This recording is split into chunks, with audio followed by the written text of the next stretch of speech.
Games,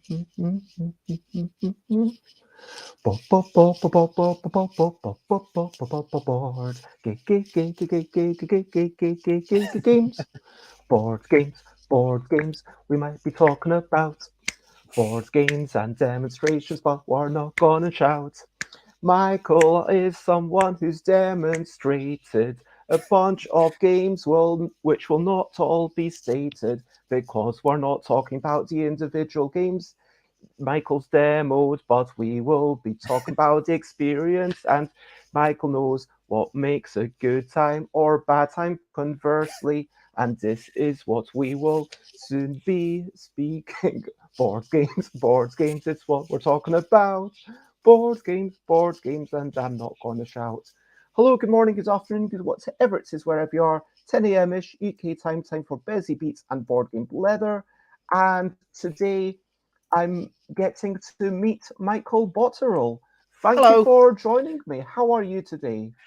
I'm good. It's I've been a bit delicate the past couple of days with a tummy ache, but feeling much better now. So, yeah, just ready to talk about board games and general blather. Excellent. And I don't think we've actually ever had a proper chinwag together, the two of us, before. No, we've met a couple of times, just never for very long. Like, you mean a fleeting glance at a Yes, convention kind of exactly. thing? Yeah. Very, very fleeting hello type of thing. That's always the way, like at UK Games Expo and Spiel and all of these things, you see someone and then you've just got to kind of get on your way because I'm busy, you're probably busy if you're Yeah. like, I mean, running the own stand, I mean, I kind of want to be there all the trading hours that I can be. Yeah. Whereas if you're demoing, I guess the difference is that once you're done, you kind of feel like, yeah, I can leave that aside. And now the other people deal with stuff. I Yeah. mean, and I've always loved doing stuff at conventions. I The first ever convention, just for a bit of background, was 2011 for me, UK Games Expo. When I came and I volunteered directly for UK Games Expo. It's a lovely thing and they take care of you and you Oh, they feel do. like you're part of the team. Back in the day, I mean, nowadays, they don't have the volunteers put up all the tables. They have another team for that. But back in 2011, the volunteers were there, the day before, putting up all the tables and laying out all the tablecloths. And, there's definitely something exciting about that.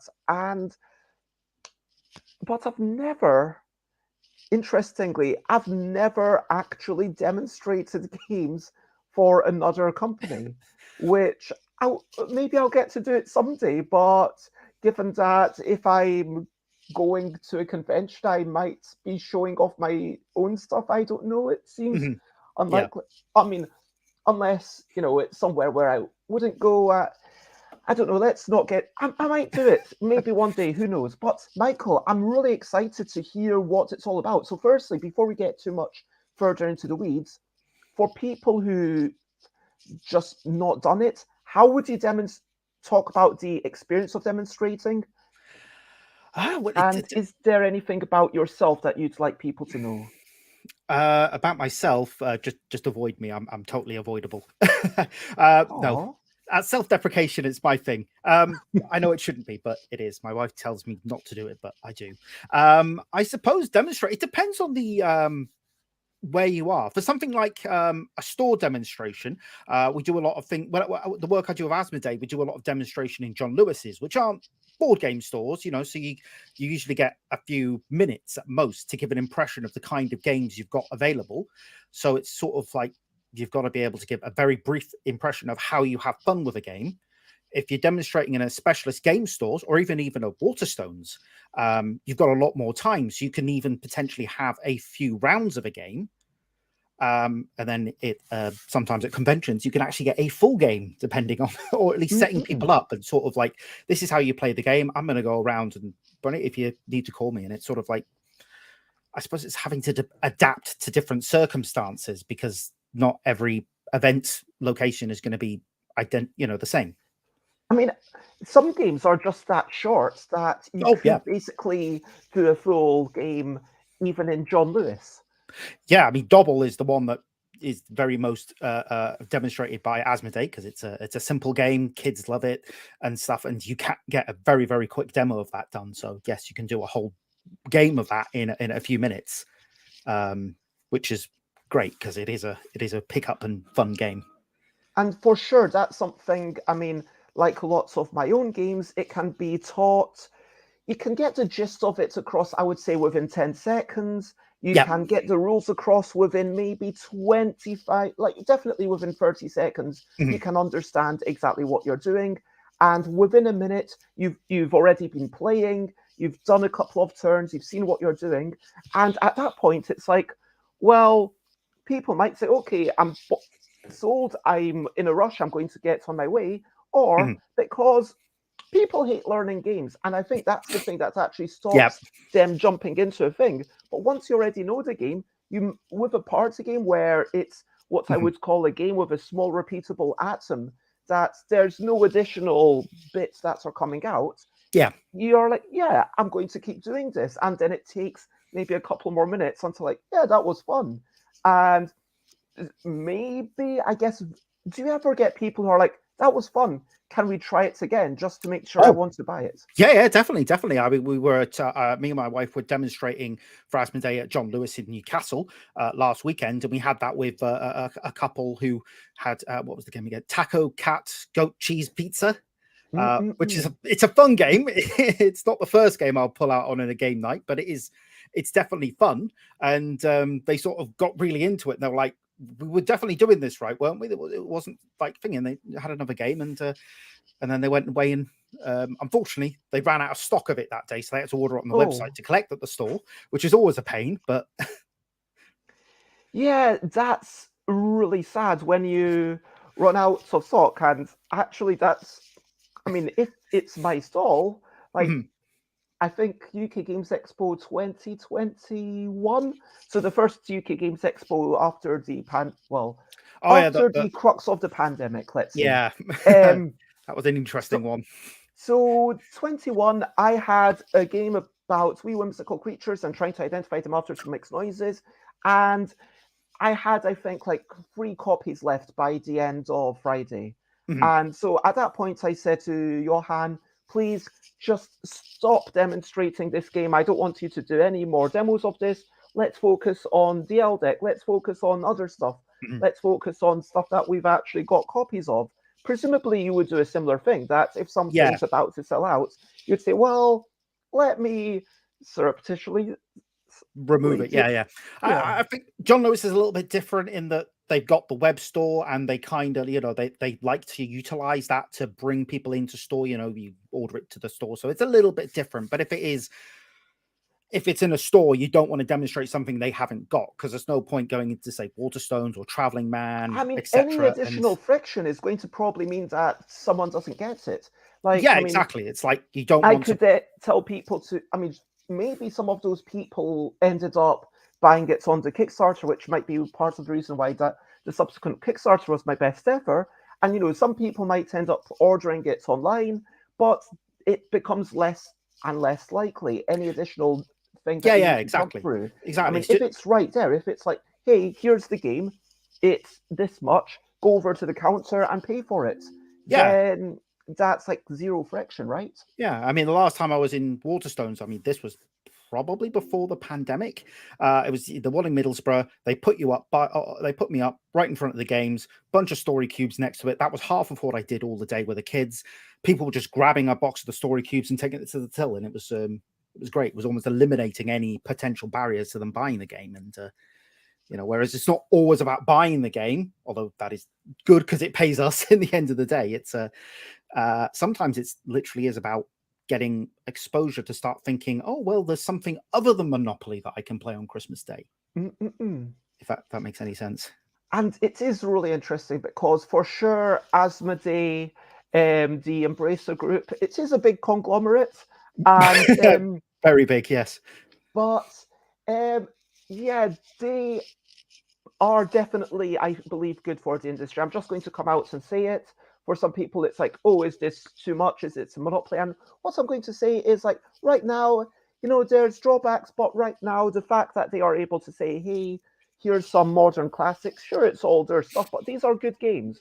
Yeah. And if someone is going to go out and buy Ticket to Ride or Carcassonne or Catan or Mhm. whatever, I think that they are probably going to enjoy that much more than the typical stuff that you'd get in Tesco, for example, like Yeah. Monopoly. Yeah.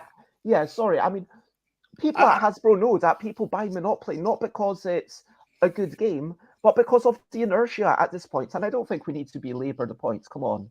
But yeah. the No. thing is that people are just unaware of the number of games out there. And people are like, oh, wow, there's so many games. And you see, you have no idea, my friend. Oh, absolutely. I mean, it is nice the past few years where people are mentioning, oh, well, I don't really want to play Monopoly. What about Ticket to Ride? And you're getting people saying, oh, I know about Ticket to Ride, and it's like, oh, that's Mm-mm-mm. brilliant because it is for better or worse, Asmodee is a big company and it can get more games into places like Tesco's, like Sainsbury's and stuff. So instead of people will still post it on the Facebook, when they go into say and say, oh, Tesco's has got something that's not just Monopoly. It's got Double, it's got Ticket to Ride and Catan, and it's great to see them in shelves because people are buying them. Mm-mm-mm. Now, I'd like to take a step back and Mhm. hello to everyone who's joining us, but let's Well, talk about what we've been up to recently. Recent highlights, living life and seeing the sights, recent highlights, playing games and other delights. So, recent highlights. I'll go first if you don't mind. sure. And one thing that I did, which I'm proud that I got it done, was writing some descriptions for a couple of LARPs. I make games, that's something that I try to do to make an income. I've been blessed with Yogi and I'm trying to make more games that can sell to a big audience. I love making games. Now, LARPs are never going to, make money, but again, I love making games. So even I make games sometimes as a business, sometimes as a hobby, and sometimes it's somewhere in between, which is so the smoke. For those who don't know, as you can see, it's 24th to 26th of March 2023, and I submitted two things. Firstly, it's Dungeons and Therapy, which is about an evil politician, the mayor, who's told the adventurers to go in and slay the dragon, whereas the dragon was just, had gotten this gold through honorable means and just suffered from narcolepsy.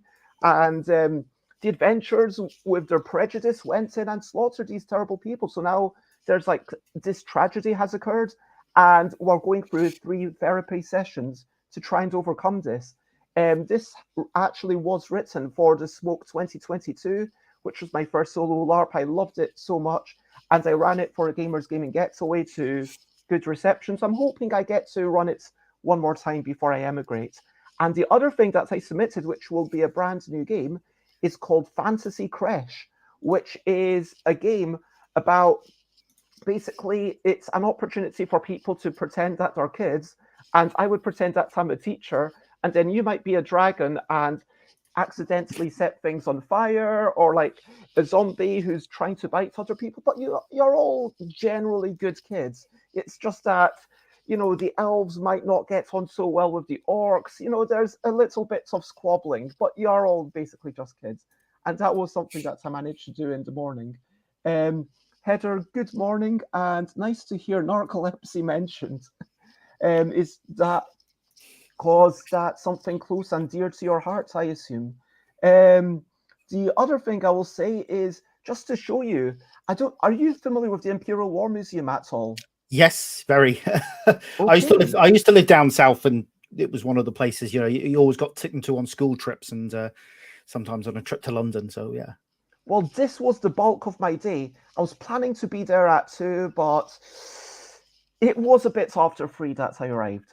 And but it was a lovely day. I was invited by George, who runs Joypad, where there's retro games, and as part of an exhibit, there's PlayStation games and Atari, the old Atari, not Jaguar, like Yeah. older than like 2600, whatever.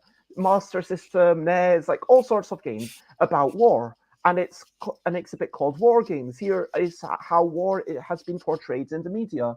And there were a whole bunch of talks by amazing people. and here's a bunch of people watching a talk. Here's a bunch of people watching a talk with the sky being a bit darker. And that's one of my design heroes, Brenda Romero now. And they were such a lovely human. I felt really anxious and like some stuff generally. I wasn't feeling great that day, honestly. But then, they offered me a hug. We had a lovely chat about their grain train, which I don't want to get into today, but just focusing on the fact that Brenda's a super lovely person, and it was lovely to meet them. Have I don't know. Are you familiar with Train? I'm not going to get into it if you haven't. Little bit. Okay, so it like for those who don't know, it's a very serious game, and the final thing, going down at the end, you can see there's literally no one else in the museum. Um, yeah, it's just quite Yeah. nice to have that empty thing. And I went to Lidl and they had some pineapple for 20 pence and excitingly some mixed stir fry veg for 20 pence. Oh, very And I nice. combined these with some prawns, which, expensive, but it's still a fairly cheap meal, still less than £3, with a bit of peanut butter and some oil, and that was me. And I was really excited by this. This was basically, I don't eat 3 meals a day, so this was like my lunch and dinner combined, and it was just such a lovely thing. And Heather says, it's good to find out that people are just human. I don't know Train. I will say that if you are unfamiliar with it, all I will say it's a game that deals with very serious topics, and at the time there weren't so many board games that did that. And I'm not going to say it paved the way, because who knows what might have, happened otherwise. But certainly it has been an inspiration, and it's something that a lot of designers are aware of. And so, yeah, I don't know if you've got anything. And Heather, thank you for, yeah, it was absolutely delicious. How about you, Michael? What was your day like? How has your week been? If as Uh, much or as little detail as you want to share. it's not been the best week. I've spent most of it quite unwell with a tummy ache, but I've had some nice highlights. We've picked up some, got the presents for my nibblings for Christmas. They named books. There's 20 something of them because my siblings just keep having children, and the wife's siblings, and it's just they won't stop. So they got books, and it was sort of like trying to find books that are beautiful stories that aren't simply right. Here's a book that this person will have, and it'll just satisfy them. So my oldest nephew is 18. 17 this year. I forget 17 this year. I think it just feels It's weird all that good. and we got him an Arkham Horror book because he's sort of getting into that. Was that from Aconite? Aconite, yeah. Aconite. So we sort of got him a Again, book there. talking about Asmodee and the Embracer group. Yeah, it probably sounds a bit public. No, I actually quite like their books. They've got some very good books. We got him. What was it? I can't even remember now. But it's again, it's looking for books that aren't simply. I'm just trying to remember some of the ones we got them. We had, I think we got. I'm gonna have to go back. There's a lovely set of books called Little People, Big Dreams. That sounds good. They're, So is that something about inspiring people to do whatever they want, basically? they're books about people themselves. So it's like they've got I'm just trying to think. The book we got, the latest one was about was about I'm terrible at pronouncing names. I got a little bit of brain damage. So, but Malia, the Pakistani British educational advocate, campaigner. So it was a book about her story, about how she, got to the position she was, and there are lots of scientists, civil rights activists, and lots of people within that series, and it's great, which is really fun, and it's they're lovely little picture books. Or things like The Amazing Maurice and his Educated Rodents for another nephew's just sort of coming into that kind of thing now. And The educated rodents. Have you read the story? I mean, what are these rodents able to do? It's a Terry Pratchett Discworld book that was Okay. for children, and it's I think they've got a film coming out this year with it, I think.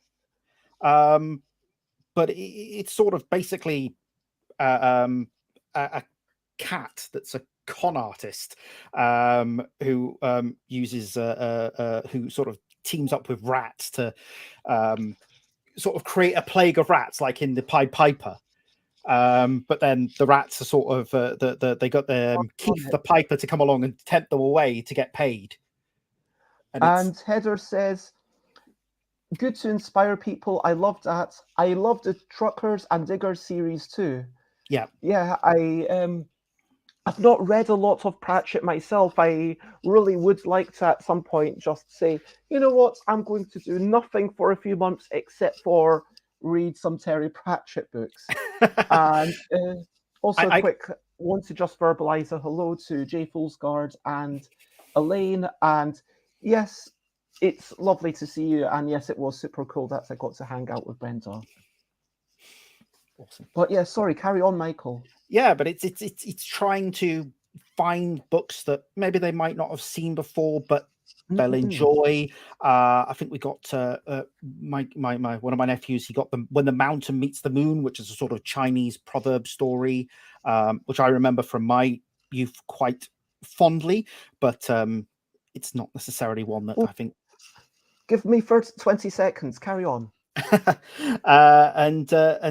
And the one nephew made a request for Guinness Book of Records, which is a bit typical, but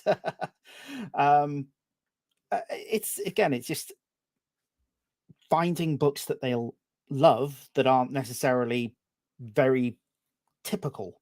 Like Tiki Tiki Tembo. I loved that when I was a kid, and you never see it hardly any these days, and I love that book. Oh, I just want to give a shout out to this book that I bought from the library. The library was selling a whole bunch of books at like 10 pence each or something ridiculous like that. I mean, they were all discontinued. One of them I bought, and then I think I bought two books, and this one I read while I was standing there because it's a kid's book. Lovely book. It's a lovely book. And the art, it's about the curation of the planet. So it's saying, here's where we are, and here's the other people. And it's kind of just telling you things about yourself and your body in a very, hey, there's a whole bunch of people. We all look different, act different, and sound different, but don't be fooled. We are all people. Is that not just a lovely sentiment? And there's a lot. Be patient. You'll learn how to use words soon enough. It's a great book. I mean, it's aimed at people who maybe are a little bit younger than me, but even so, more often though, they move quickly. So use your time well. It will be gone before you know it. I mean, that's the kind of really bittersweet thing to say to a child, but it's like a kind of thing that actually, as an adult, I want to be reminded of. And it is absolutely gorgeous, and that's the main reason why I took it, because I know I'm going to enjoy it. And just now, looking at it, it makes me smile and it makes me feel a little bit better. Yeah, children's books are really great for art. They always seem to get brilliant art in children's books. Yeah, get jealous. I have to read them as an adult, and I don't have the same sense of wonder, and I wish I did. But yes, that is called Here We Are by Oliver Jeffers, in case people want to check that out. I think they made a film of it a few years ago for Earth Day. Oh, wow. But I might be mistaken. And Heather wants to give a recommendation of Roy Henry Vickers, who I do not know. The name sounds familiar, but it's not clicking. I will write that down. Roy Henry Vickers. Okay.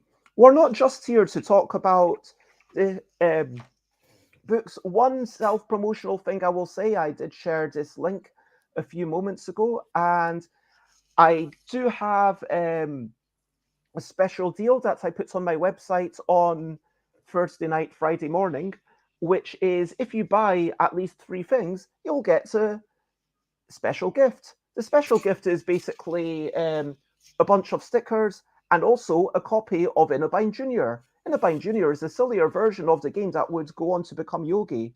So the cards there are totally different. So if you've got Yogi already, you will possibly want Innobind Junior to mix in. And so they don't preclude each other. The other thing that I did today is I managed to get a game about wee whimsical creatures and trying to identify them after sonic noises back online. I will say that this is being sent from Poland, and soon after I did the initial Kickstarter, Spiel was coming up. I wasn't going to Spiel, someone else was. I knew them well enough that I funded a print run of a bunch of copies. We've got about 200 left, and I probably need to sell these out before, I sign away the rights properly. But yes, if this is something that you are keen to get, if you wanted to get these, this is not part of the special deal because it's being sent over from Poland. But because it's sent from Poland, the postage is relatively cheap. I mean, literally £4.50 to anywhere, it's ridiculous. It's literally cheaper for me to post something to Poland and then to send it from Poland to like Australia rather than me sending it directly. Like if we discounted the legwork involved in repackaging and, adding the stuff, but that is kind of messed up. But yeah, yes. I think there was some sort of deal years back where they sort of did cheaper postal rates for emerging countries. Like I think China, it sort of benefits from being able to send things to the rest of the world for much cheaper than they can send it there for the same thing. And I know 100%. that's something that are you familiar with Send from China? Yes. Yeah. Yeah, exactly. Where these people are sending things directly from China to other countries, and that's actually comparatively the same cost as sending it to USA and then sending from USA to USA. But it's clearly much more wasteful in terms of energy and everything. And there's something kind of wrong there, to be honest. Yeah, I think a lot of people have politicians in various places have said, "Oh, we probably need to reform this because China's a more developed country now." But it's that's a beyond my pay grade, as it were. But yes, in terms of the environmental impact, it would help. Yeah, but let's talk about slightly happier things. What is, Michael, would you say, a brilliant thing? Brilliant thing. What's a little thing which is brilliant? Brilliant thing. Just trying to think. It's hard. It's been one of the. I've not really been around this week, but I think I would have to say that the thing that I'm appreciating the most at the minute is just silly little quizzes. It's that time of year when a lot of websites do competitions. And do you mean like which type of spectacles are you? No, more like or actual... which character from this popular anime are you? Do you mean that kind of quiz? Things like that as well. Yeah, they're great. But I was more thinking like actual knowledge. Like they put something in an article, they're like, "Oh, you can win some. You can win this product by answering the question." It's something, and it's like, "Oh, I'm going to reread it and figure out this answer and send it in and send it in." Not about the winning something. It's something about it's just the fun of right. Can I answer this question and get it right? I don't know if that makes any sense, but it's just a little fun thing that I like to do. It like sounds something silly, that takes you about a minute or maybe even less, but it's just, hey, can I do this? And and you sometimes feel a sense of satisfaction, right? Yeah, and sometimes it challenges you to figure out something that you may not have known, like a little fact or a little thing. I mean, obviously at the minute it's all Christmassy and football stuff. Not that I'm really interested in the football at the minute. I normally would be, but nope, not this time. But yeah, no, I'm it's fun to challenge myself, especially when it's questions about soap operas that I don't watch. And I'm like, right, I've got to figure out this. Yeah. And Heather wants to give a quick shout out, I assume, to this game, to A Gentle Rain.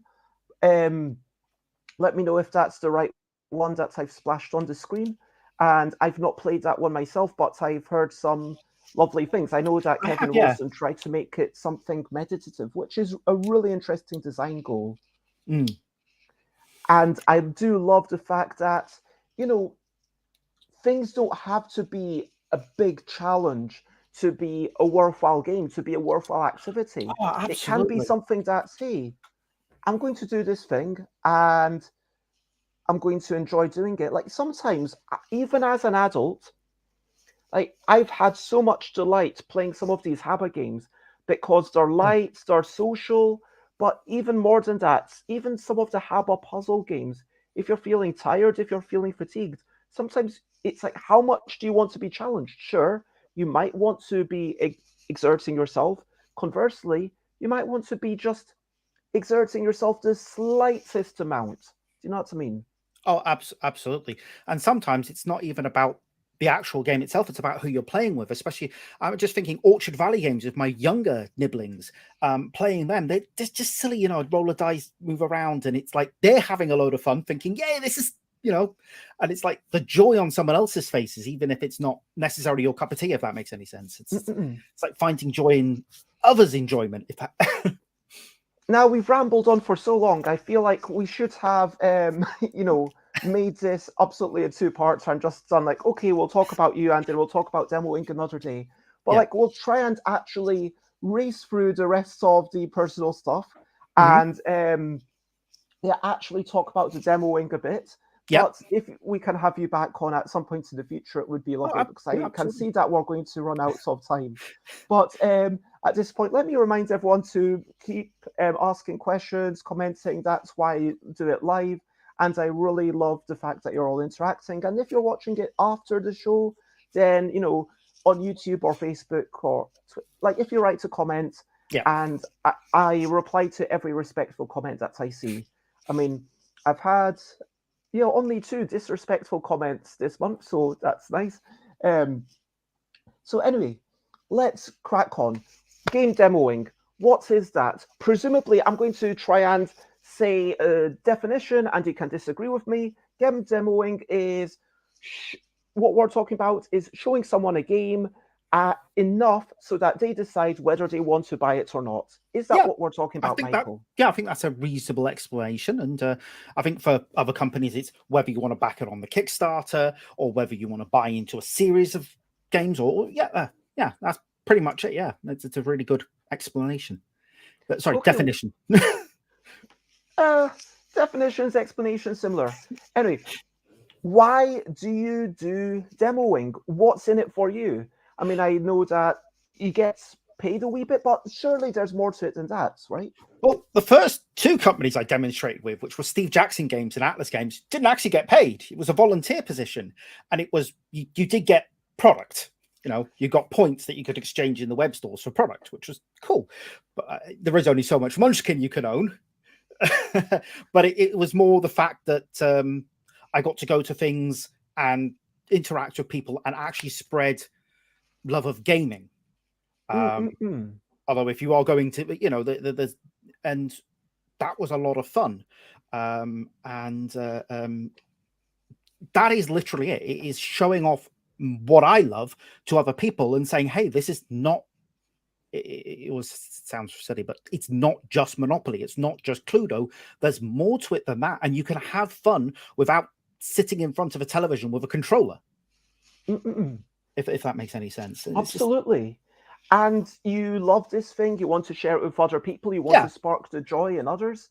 And so, yeah, the money. I mean, Asmodee does have a budget where they can pay people to go into shops and do yeah, demos, you know, they all year round. I was actually just listening to Think Like a Game Designer, where someone was talking about how they've got like about 200 people in the team, and but at the same time, a lot of people might not want to work at Christmas because they're doing their own thing. yeah. But it is a paid thing. How much is the money a motivator for you? And can you talk about the compensation?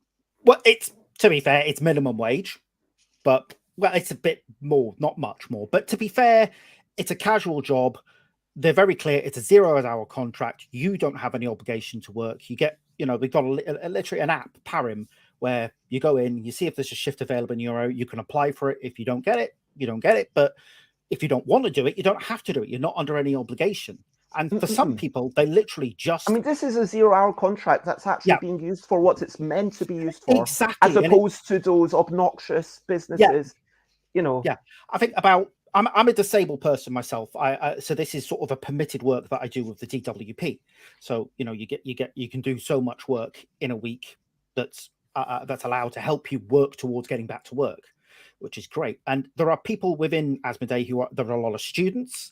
There's a lot of people who are just, who just want to go to Games Expo and demo games, for example. And there are people who literally will just turn up at Games Expo once a year, do the job, get paid, buy games, and then go home, and you never see them until next year. And that's perfectly great. And that's really good thing about working for Asmodee. Like, you can do it in whatever way you want, and it sounds like this app. Now, I was actually tempted to look into whether I could do a couple of jobs for John Lewis, because I wouldn't mind a little bit of extra cash. And I'm sure there's, like, at a convention in the UK, I'm probably going to be there myself as a business. But if I'm at John Lewis, then, I'm not going to be necessarily doing something else myself that day. Do you know what I mean? Yeah, exactly. And so but then I was told that at John Lewis, you have to have, where there's a strict dress code. You have to have black trousers. You have to have a black top and black leather shoes. Is this right? Yes, but I'm terrible and always forget and usually end up wearing jeans. Because I always forget, I've got to wear my smart trousers today because I'm just not in that mindset. But presumably, if I turned up with... Actually, I think I do own one pair of black trousers somewhere. Or I definitely have black leggings. I mean, I'm assuming I could... leggings and a dress, skirt, usually no problem. Do I have a black skirt? I do have a black skirt somewhere. Yes, I've got one black skirt. I've got one pair of black trousers and definitely at least one pair of black leggings. It might be two. So I could potentially, but I don't know if I've got the black leather shoes. Yeah, I mean, my wife, it was her first John Lewis shift last weekend, and she was sort of like, I don't own a smart something. All my skirts have got cats or Star Trek or Star Wars or some sort of dice on them. And so she ended up going and buying a pair of smart trousers. But she works in a proper sort of like serious office jobs, and sometimes sometimes has to go in. Do things in offices, and she hasn't had to do that for the past 2 years. And then at the same time she got this shift, she was suddenly like, one of the companies that works with us like, can you come into our office and show us how to do this thing? So she's like, well, I've got to buy this system now anyway. I mean, it's probably not worth me looking things up just for the one thing, but Heather says, yes, my dresses are more like that Carolina dress room. And Heather actually says an interesting thing. I mean, Heather suggests it's not so much because of the game itself that people end up buying it, but because they like the person. And I assume you mean the person demoing it rather than the designer necessarily. But Heather says, it's because I like the person, I like your enthusiasm, I'm going to go and buy this game. Would you agree with that? It's more to do with the demo rather than the game itself? Yeah, absolutely. It is about the demonstrator, and it's about trying to be enthusiastic every time you play a game. When I worked for Steve Jackson Game, the primary push was Munchkin. And when you've done a whole weekend of just playing Munchkin at the, you really have to almost dig deep into your reserves to stay enthusiastic about it. It's not a bad game. It's just when you play it over and over. And it's the same with Double. I played it so much that it's almost like, but you've got to keep that same enthusiasm, because if you can try and show what it is like to play it with people who are, and it helps that people are usually quite enthusiastic about things. Once they start getting it, they get into it, and you can sort of feed off that if it makes sense. So it's kind of, it is hard to keep enthusiastic about a game you always demo, but then it's not for your benefit, really. So your enthusiasm is about benefiting others. Yeah, I'm not the best at No, I enthusiasm. think it's really interesting, and I would actually be interested to hear some tips for not just demonstrators, but for publishers and people who are, managing the demonstrators. Honestly, part of the reason that I'm having you on is so that I can ask you directly, how can I do a better job as a publisher? I mean, I don't have the funds to, you know, also, when you start paying people an hourly wage, it Mhm. does change the feeling a lot.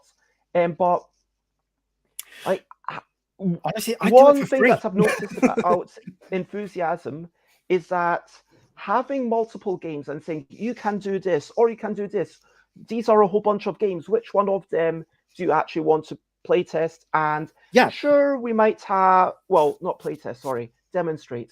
We might have four things that we're prioritizing, but you can choose between them. You can move between them. That can keep you fresh. And I yeah, would rather someone spent long enough on one thing so that they get really good at it. But at the same time, the enthusiasm that you're talking about is a key part.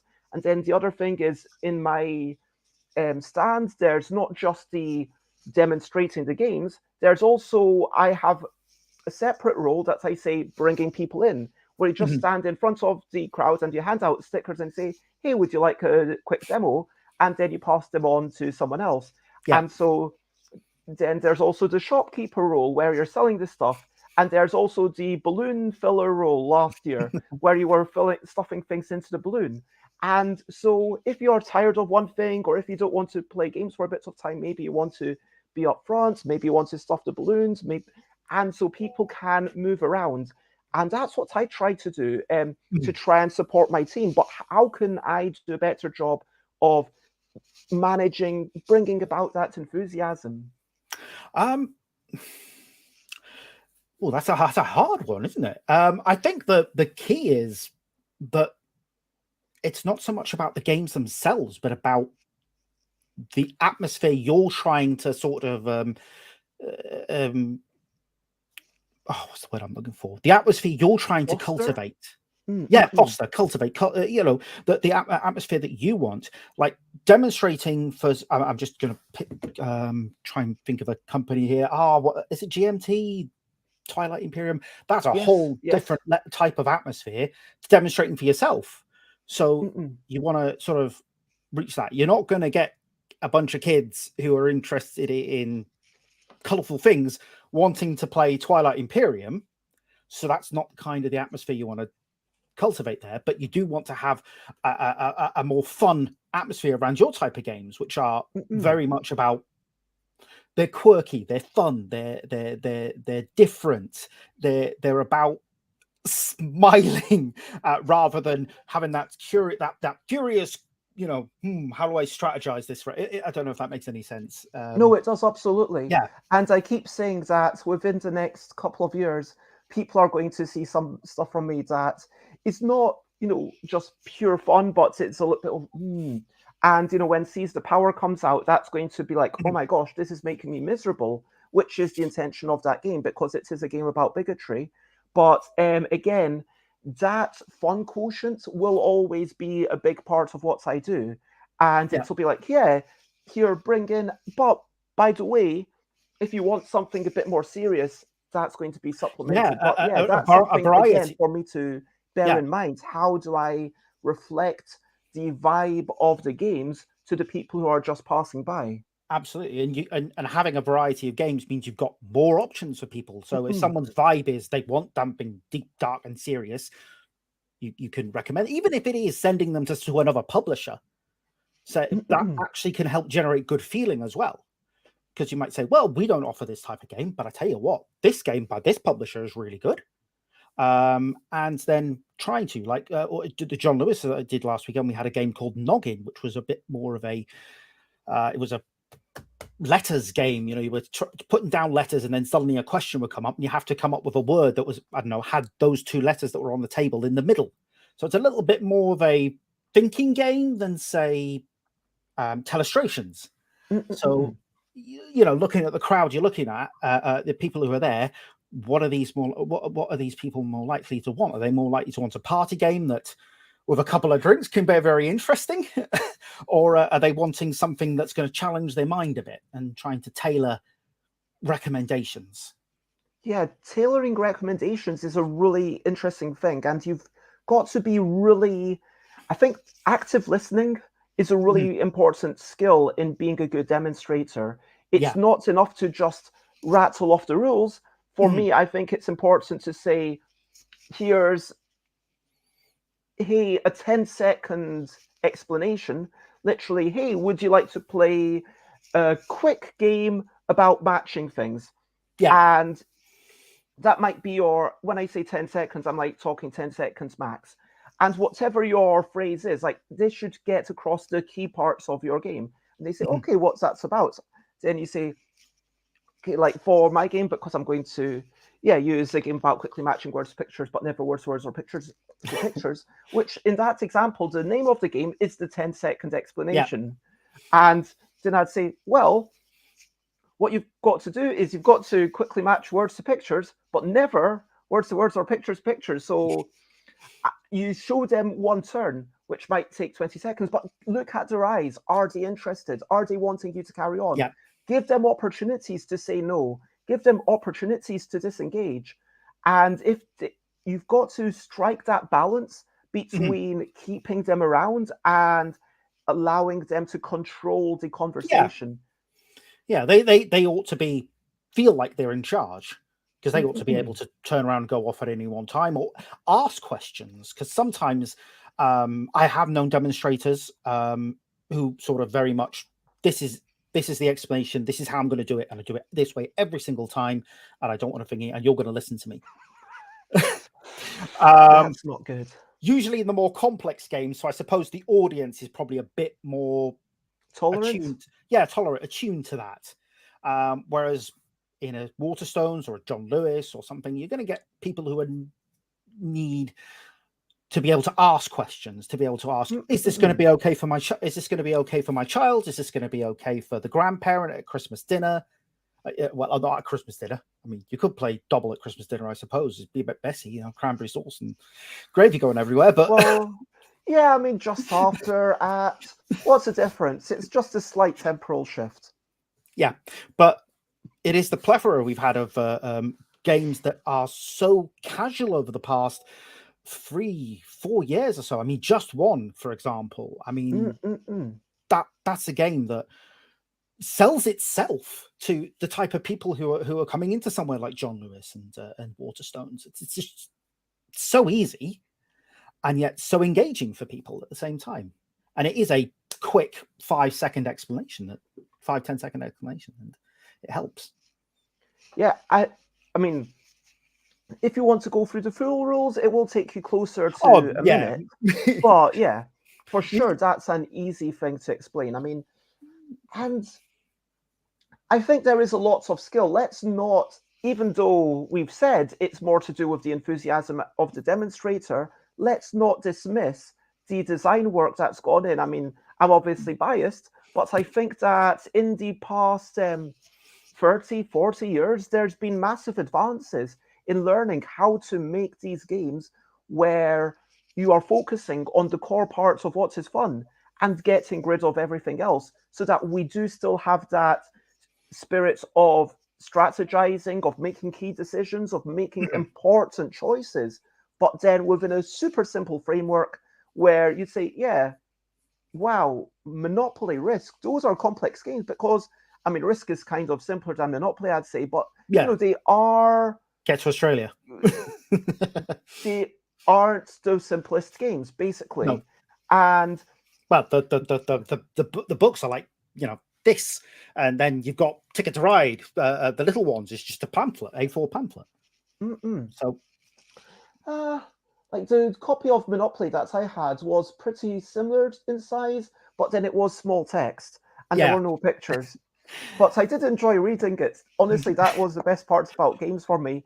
Playing the game and then reading the rules and then be like, oh, now I fully understand the rules and now I understand what's possible and now I understand the possibility space. And just a slight tangent, that is a big part of why I like games, because I understand what can be done. Do you know what I mean?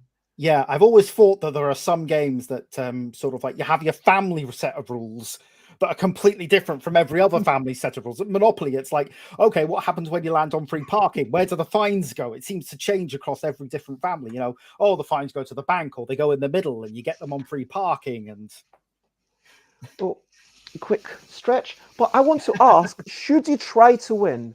Um, how do you approach this? Because presumably with a game like, I mean, Munchkin less so, because Munchkin, it's all about who you pick on. It's very much that socio-political nature of the game, the backstabbery. But a skill-based game, like something like Double, or for myself, Wibble, or Categorical, or a game about quickly matching words to pictures, but never words to words or pictures pictures. I mean, all of those, I know that I could beat basically anyone at a convention who yeah, comes up. And I'm sure it's the same for you, that you could beat anyone at like any of these games once you've been playing it for a couple of hours. yeah. And do you feel like you should try to win? No, I feel like I should give them a good time. If you get the feeling if you're playing a sort of more in-depth game and you get the feeling actually they were after a challenging game, up your game. If they're very sort of I'm not try and sort of not be a pushover, but give them a challenge, but make them feel at the end of the day like, oh, I've actually got some skill here. It might be a bit deceptive in a way, but it sort of, if they've got a good feeling from playing the game, like even if they lose to you, but they lose not because of not because of you just outplayed them, but because you had a close, interesting, fun game with a bit of I hate the word, but banter. You know, I hate the word. It all sounds laddie, but yeah, a nice bit of conversation, if that makes any sense. So they go away feeling positive about it. If they win, great. If they lose, they should lose feeling positive, if that makes any sense. Like, it's interesting because as a person who comes up to someone else's stand, like early on, I kind of expected to lose, and I like what Tandy Hopwood does with Mindleaf. I don't know if you've met Tandy Hopwood, who says, briefly, "Okay, yes. I'm going to beat you by." I think they normally says, "I'm going to beat you 2-1," and then they call it something like that, and then they beat you 2-1 exactly, and it's like, wow, this person's clearly very, very good, and are just kind of, so you know that there's a lot of skill in the game, and they could have absolutely destroyed you if they wanted to, but they reined it in a bit for you. But it still shows that there's, with a skill-based game, you want to know that there's something there. I mean, there was one game at 2012, or I can't remember, where I played it. So I was like, yeah, I'm not sure how much skill there is here. I went up to the demonstrator the next day and I said, hey, I'd like to go second, and if you can beat me, I will buy this game. And I know that might sound like a jerk thing to say, like, but it was literally, I just couldn't understand, shouldn't the second player always win? And if I had worked that out, then obviously it wasn't a very good game. I mean, it's possible that the demonstrator just wasn't very good at the game either, and they didn't know how to counter my strategy. But it's also possible that it was just a very bad game. I don't know. But it can happen both ways. And that's the thing, like, because there are so many games, and so you're instantly thinking, is this a game for me? Is it not a game for me? And when I play Wibble, honestly, like, I will beat pretty much anyone. And I normally, when I'm playing that, I kind of use, because it's a real-time game, I use that opportunity to look around and check if there's anyone else. And so if there's someone else looking over, I'll kind of invite them to join in. So if someone's looking carefully, and I can be mindful of what else is going on in the area. But then once in a while, someone like a writer for The Guardian will come up, Owen Duffy, I'm talking about you, and then will come up and give me a run for my money, and I'll actually have to, I'll say, okay, I'm going to play seriously, and then it's like a really close game, and it can say, okay, yeah, there's clearly lots of skill, but I still only win. I ended up, yeah, working as hard as I could and only won by like 1 point. Sometimes I even lose, but I don't. I people, I think, if they, as you say, if they wanted a really challenging experience, I think I would be able to give them that. But it's kind of showing them that there's Yeah. potential to do more interesting things because the game should have potential for cleverness. Do you know what I mean? Yeah. I mean, the 2001 Expo, which was a bit odd. I was 21, you mean? yeah, 2021. I was basically demonstrating just Carcassonne because we Okay. were very much that's your table, you're doing that, that's all you're doing, and it was great. But it was a low attendance event, sadly, I would say, and we were sort of out in the corner. So I ended up having all the people who were entering in the national tournament, the national tournament on the Saturday, coming and saying, "Can I have a game with you?" So Wow. I had to play my socks off for them How because that good was. were you compared to them? Were you being beaten?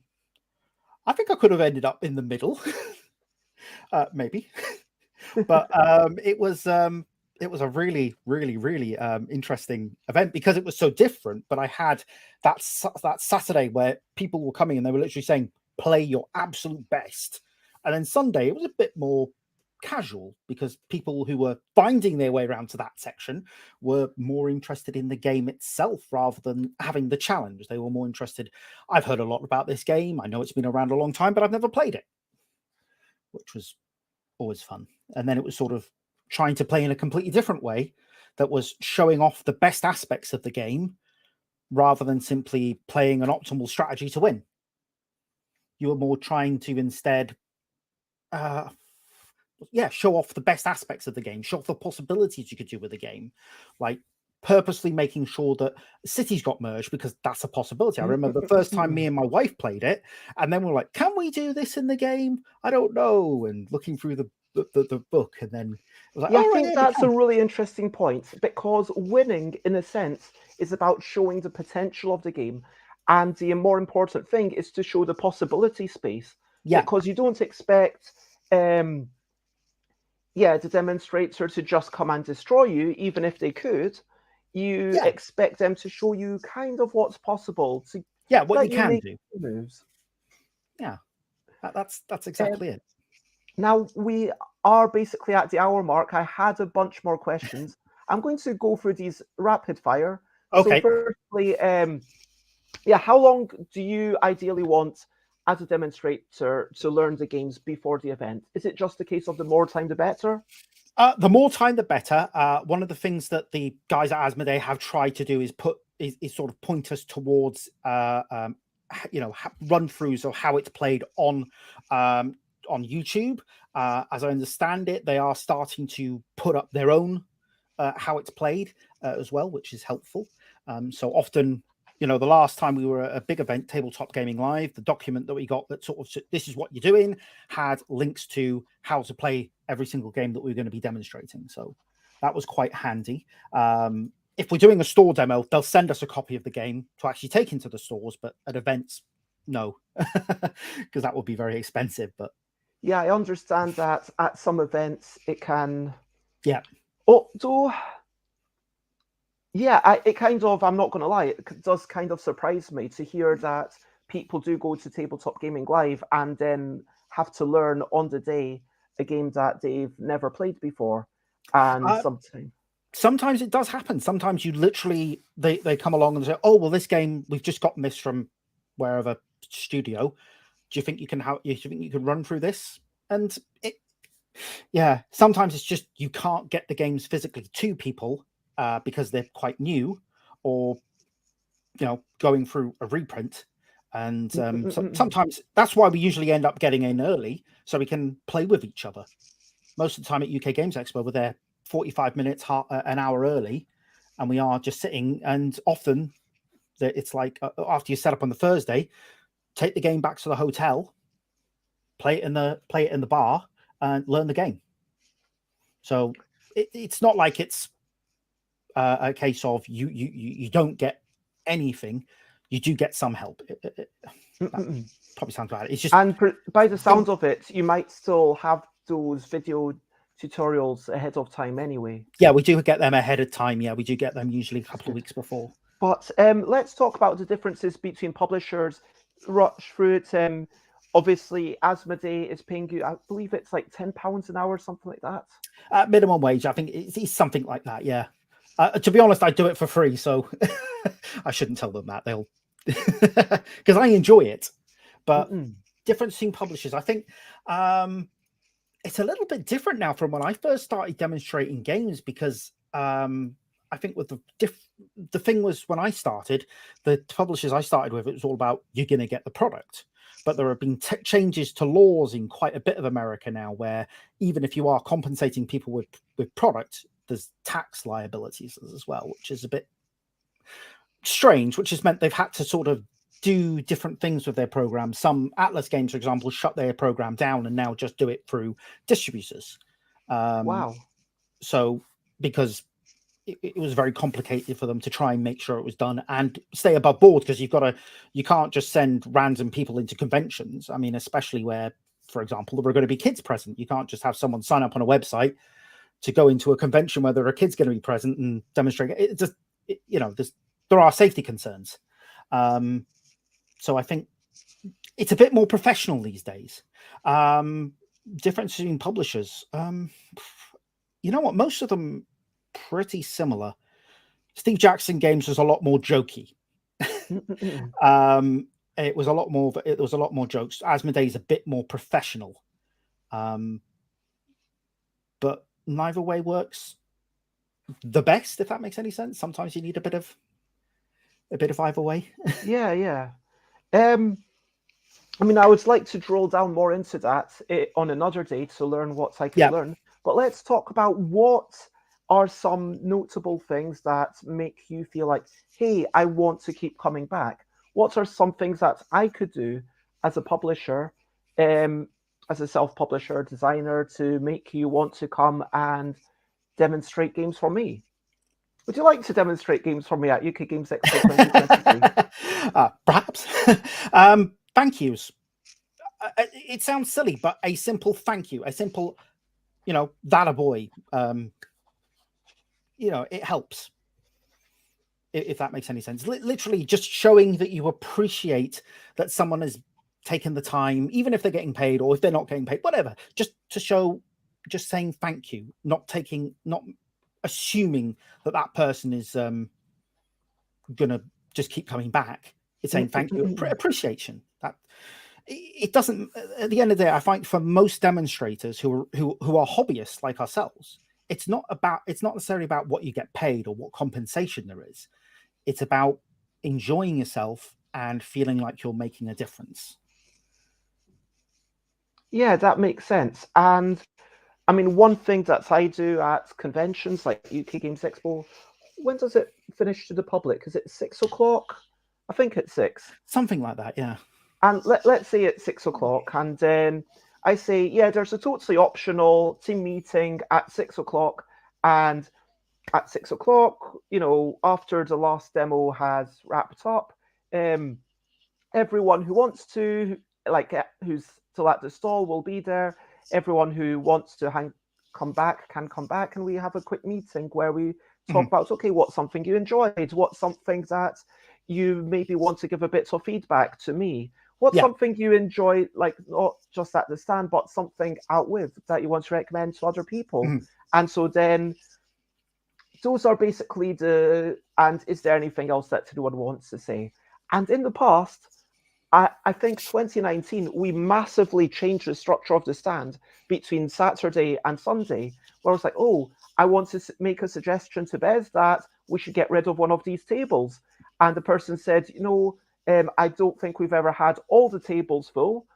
Like, it's a rare, well, it was more like we've generally had one table free, and people are okay waiting a couple of minutes to jump in on a table, or we could have more people around one table. So why not get rid of one, and it will be more inviting? And they didn't go through, and we changed it, and we totally changed the structure of the stand. That actually Sunday ended up being a more profitable day than Saturday, which says a lot considering Sunday's relatively quiet and shorter, because that structure had helped so massively. And obviously, as a business, like I get massive benefit from that, but hopefully everyone else feels empowered and appreciated. And like at the end of this year, something that was actually a credit to Simon Milburn, who inspired by a game about drawing creatures, compliments and drawings, and compliments,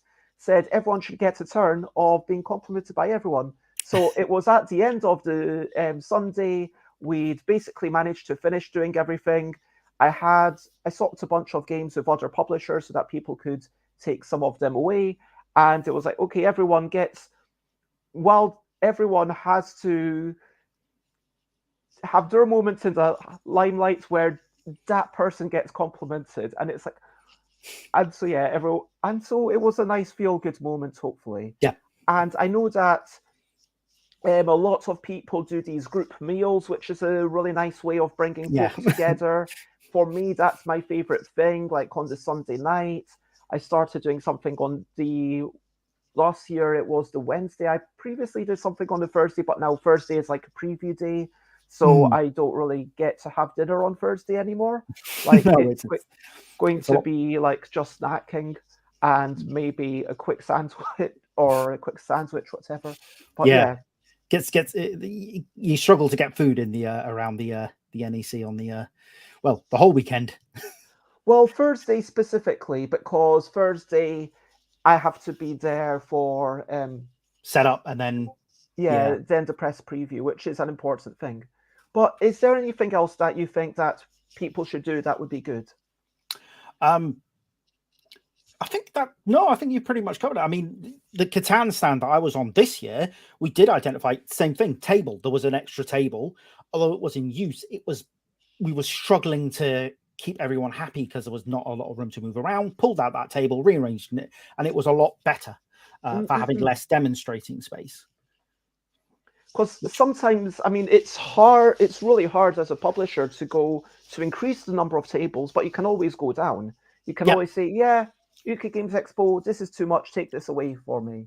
And so, especially with the cost of those tables, it's really reasonably priced at UK Games Expo, respected in. And it's also wherever you are, the traffic might be coming through, and it might be easy to remove a table because that way, instead of having people forcing their way through, what are some bad stories? You don't need to name names. Just what's something that has happened that you think, oh, it would have been nice to avoid doing that. And this is almost a warning to me. What should I avoid doing? Of late, I think a few people have had from various companies have had issues when events have happened and then suddenly the last trains have cancelled, or there's a strike that we didn't really know about. So it's I think making sure that people are aware of what the transport issues are is really good, because UK Games Expo, I know a few people have gotten shocked with, I didn't know there was a clean air zone, an ultra low emission. I can't remember what the initials are, but if you're traveling in from Birmingham, because obviously it's cheaper to stay in the city than it is to stay at the NEC, you suddenly find yourself, I've got to pay extra for the car, almost like a pollution charge. It sounds silly, but making sure that people know what the transport situation is, or just if you are somewhere that's a bit out the way, looking at what the food options are, and just providing the information in advance. I don't know if because when you are, say, I'm just trying to think of examples, and stuck in a convention centre in Scotland that's got literally no on-site catering apart from one, little cabin outside that serves no vegetarian options, for example. I mean, I'm wondering because I know Tabletop Scotland definitely has good vegetarian options. It wasn't a tabletop convention, and it was a general convention, but it was network. Glasgow Games Festival was actually Glasgow Games. Well, it would have had a vegetarian thing just 2 minutes away on Sucky Hall Street. I'm assuming it wasn't a board gaming thing. No, it wasn't a board gaming thing. It definitely wasn't a board gaming thing. It was, but yeah, it was, one cabin out. I can't remember what the words they are. A That does cabin thing sound quite serving egregious. bacon and sausages, and it's like, I'm not a vegetarian, but sometimes when you're living on hotel food, the vegetarian option can actually be a bit lighter on the tummy. Now, yeah, we've talked so much, and I kind of feel like we've already run over time, and we could just talk for so many hours. I would love to have you back on it again. I'd love to. I'd be honoured. Brilliant. And I would like to ask you at this point, what's something you'd like to ask me, or indeed anyone watching? Question of the day. Question of the day. Here's a little question before we go on our way. Question of the day. Question of the day. How do you keep such healthy, luscious hair? Mine's thinning and it's going, and I'm going bald, and I hate it. And it's just wondering if there's something else I can do to make many hair follicles. I almost wish that I could just, every time I wash my hair, like I do have I don't wash my hair super often. Like I try to do it unless there's like, unless there's a real reason, I'll do it about once a week-ish. And like, I think that every time I untangle and get everything out, bits of hair come out. So but like, I don't think it's honestly, it's probably just genes. I'm probably just genetics. Lucky. Yeah. But yeah, genetics. I use shampoo, but like, it's been a while that I'm blessed with good follicles. And I'm curious to everyone else, like, how do you feel about your hair? Do you feel like you have thick hair? Do you feel like your hair is thinning? I mean, you don't have to share if you don't want to. But at this point, over to you. What are you up to? You can share Botsy if you want to. I am delighted to be having someone coming over today. It's going to be John Brieger, who's based in California, but was in London for a few days and came over to the Friday daytime playtesting and is coming over for a few hours, and we'll play some more games together. And so I'm going to try and spend the next 40 minutes doing some tidying up and maybe reading a couple of rule books. So we get to try out some new games together that neither of us have played, and then play a whole bunch of stuff together and probably have frozen food for lunch. It's just going to be going into the oven, make it easy, something that won't take time or energy away from the time we're spending together. Potato smiley faces and turkey dinosaurs. I don't have either of those things. It's going to be frozen, or possibly bean burgers, spicy bean burgers from Lidl. They're very nice. The spicy bean burgers from Asda are actually very good.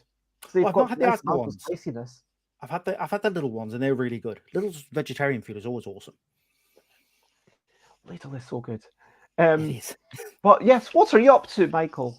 I'm going to chase up John Dodd. He's Dragon Meat, yes. Yes, he's doing. Oh, actually, no, it's Dragon Meats, wasn't he? He'll be busy. Oh, he's running the games at WorldCon in 2024 in Glasgow, which is going to be amazing. That's the World Science Fiction Convention. Do you mean 2024 or did you mean 2023? 2024. These things are like planned 2 years in advance because it's like the Hugo Awards convention. It's not a ball gaming convention. It's the World Science Fiction Convention. So he's running the games there, and I'm supposed to be helping him out. And he was supposed to send me an email, but he hasn't yet. So I need to chase him up. Yeah, John is a busy person. I mean, he's all for UK Games Expo, Dragon Meat, helping out a wee bit at Eastercon. Yeah, I think their own thing, LongCon, supporting, all sorts of things. He's a bit like a shark, if he's not constantly moving and doing something, he'll drown. Hopefully not. No. J Foolsguard says, was good listening in. Hope you have a good Sunday, and thanks for demoing. It's so important. Brilliant. Okay. And yeah, thank you for listening. And yeah, I agree. I want to say that is actually a perfect place to wrap it up, where I recap and wrap up before we finish up. We started off with a bit of self-deprecation. Then we talked about, running, and like Imperial War Museum, me meeting Brenda Romero and putting stuff on my shops and books, and Roy Henry Vickers and Pratchett. We talked about, hey, playing Godger games, Steve Jackson, Atlas, Asmodee, or your experience. He talks a lot about John Lewis, what that experience is like, the dress code, about the enthusiasm, the atmosphere, how to keep that going, how to foster that, about asking questions of the people in front of you, about the prioritizing the experience, not the winning, about maybe I should have more videos and like little short videos of, hey, here's how to play the game in a quick 5-minute thing, which would be good for me to do. Having people giving more time with the game, which I am great at, just to give credit to myself. I give people the game ages before. Saying thank you and appreciation and having some time together, having that information about the train strikes, about the transportation, about the food options. And then we talked about hair. And it's been an absolutely lovely time. If you want to check me out, I am Stuff by Beds in all of the places. And tomorrow, I don't have anything scheduled on Monday or Tuesday, and then but I will be chatting about something that will no doubt be decided half an hour before the show goes live. And on Wednesday, I am talking with Alan Paul about a totally different form of auctions as we continue our tour through every single mechanism. And is there anywhere that you would like to be found, Michael? I'm big Geordie geek in most places. Because I'm a big guy, I'm a Geordie, and I'm a geek, so it works. And you did want me to also share this link for Asmodee if people want to. They're always looking for demonstrators. As I said, it's a 0-hour contract, perfect if you're a student, especially. It's great because weekends at convention, nice to get away, but it's good for that little bit of extra pocket money, as it were. And if you want to join me at UK Games Expo, honestly, that's the one time a year, especially after next year, I will probably only be going to UK Games Expo in the UK and nothing else. After I emigrate, I'll be back once a year for that. And I will always be wanting more people because it's good to have, a big team and lots of enthusiasm. If you like my games, I try and cover your costs. So basically, bits of food, the accommodation, and if people need a bit of help with transport, I can do that.